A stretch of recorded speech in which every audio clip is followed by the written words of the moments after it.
nomeação para o cargo foi publicada em edição do Diário Oficial da União. Mas STF remarca para agosto julgamento sobre descriminalização de drogas. Indicado ao cargo pelo presidente, o Senado aprovou, em 21 de junho, o nome de Zanin para a corte. Segundo os critérios atuais, ele ficará no cargo até 15 de novembro de 2050, quando completará 75 anos. Ocupará a vaga deixada por Ricardo Lewandowski, que se aposentou antecipadamente em 11 de abril. A posse do novo ministro será realizada em 3 de agosto, depois do recesso da corte. Após assumir o cargo, o novo ministro herdará 530 processos do gabinete de Lewandowski, assumindo a relatoria de casos como validade de regras da lei das estatais sobre nomeação de conselheiros e diretores, validade de decreto do presidente Lula que restabelece as alíquotas de PIS, PASEP e COFINS, que haviam sido reduzidas à metade, investigações sobre supostos desvios do chamado orçamento secreto, omissões do governo Jair Bolsonaro (PL) durante a pandemia de Covid-19. A validade de decreto de Bolsonaro que flexibilizava a exploração de cavidades subterrâneas como grutas e cavernas. Satélite espião norte-coreano que caiu no mar não tinha uso militar, afirma Seul. O primeiro satélite espião lançado pela Coreia do Norte não tinha utilidade militar, anunciou a Coreia do Sul depois de analisar os destroços recuperados do artefato que caiu no mar pouco depois da decolagem. Em maio, o país comunista tentou colocar em órbita seu primeiro satélite de reconhecimento militar, mas o foguete que o transportava explodiu poucos minutos depois da decolagem. Durante 36 dias, navios de resgate marítimo, aparelhos de detecção de minas e equipes de mergulhadores de Seul trabalharam para recuperar os destroços do artefato, que foram analisados por especialistas sul-coreanos e americanos, informou o Ministério da Defesa.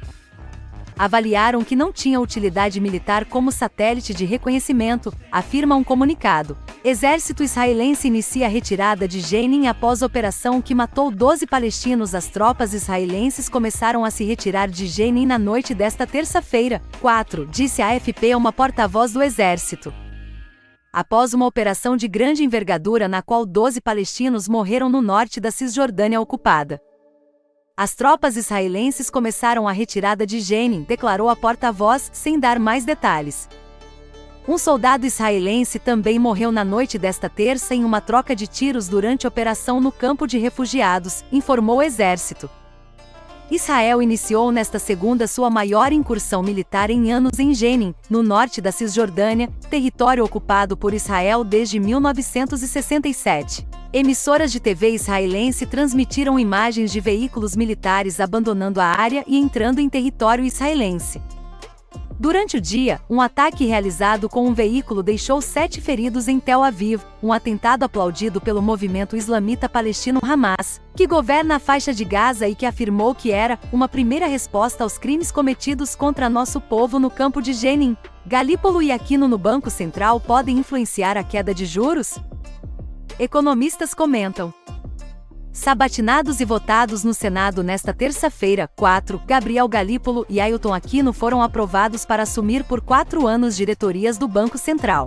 O ex-secretário do Ministério da Fazenda ficará na política monetária, enquanto o servidor de carreira fica com a fiscalização. Economistas acreditam que os nomes do governo de Luiz Inácio Lula da Silva, PT, principalmente Galípolo, indicado pelo ministro da Fazenda Fernando Haddad, podem dar o empurrão que faltava para uma possível queda de juros na próxima reunião do Copom, Comitê de Política Monetária, que acontece na primeira semana de agosto.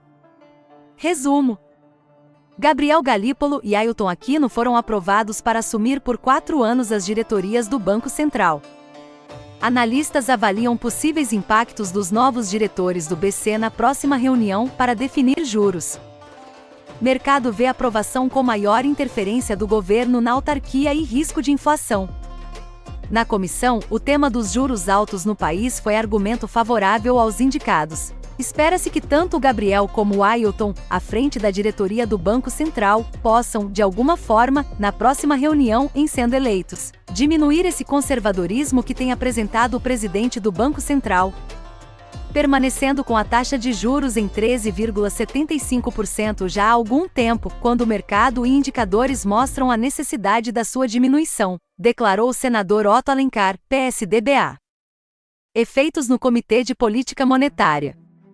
Para André Roncaglia, economista e professor da Universidade Federal de São Paulo, Unifesp, a combinação desses dois diretores leva uma visão de bem-estar social mais forte para a diretoria do Copom, reforçando que os colegas devem votar na mesma linha no Comitê de Política Monetária, mas sem arranjo político nos bastidores.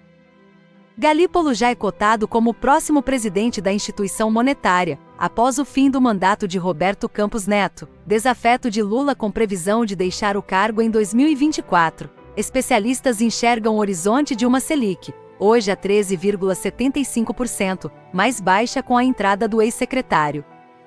Ele deve levar para o Banco Central um esforço de harmonização com a política fiscal do governo Lula e vai tentar oferecer um balanço de riscos diferentes da economia brasileira dentro do Copom e tentar, na medida do possível, evidenciar não apenas a possibilidade de reduzir a taxa de juros, mas também a necessidade de se fazer isso para que sejam respeitados os mandatos do Banco Central, que não se resume à estabilidade de preço, mas devem também observar ainda de maneira subsidiária a estabilidade financeira, que é algo que vem sendo gradualmente corroído pela Selic em patamares muito elevados, avalia o professor. Para Ricardo Amold, professor de macroeconomia do IBMEC-SP, a política do BC pode ter ainda mais o dedo de Lula.